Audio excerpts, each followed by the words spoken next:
High আসসালামু আলাইকুম and welcome back to another new video. So এই ভিডিওতে আমি আপনাদের সাথে ছোট একটা স্ট্রাকচার শেয়ার করব স্পোকেনের, যেটা ব্যবহার করে আপনি আপনার দৈনন্দিন জীবনে অনেকগুলো কথাই বলতে পারবেন।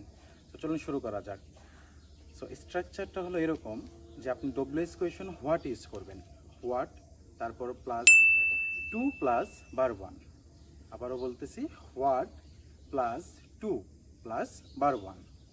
যেমন কি করতে হবে, হোয়াট টু ডু। কি পড়তে হবে, হোয়াট টু রিড। কি খেতে হবে, হোয়াট টু ইট। কি রান্না করতে হবে, হোয়াট টু কুক। ওকে। কি দেখাতে হবে, হোয়াট টু শো। কি করতে হবে, হোয়াট টু ডু। কি খেলতে হবে, হোয়াট টু প্লে। তো এইভাবে আপনি এই হোয়াট তারপরে to plus verb one use করে অনেকগুলো সেন্টেন্স আপনার দৈনন্দিন জীবনে ইউজ করতে পারেন, এবং এগুলো আপনাকে প্রশ্ন করার ক্ষেত্রে খুবই হেল্প হবে।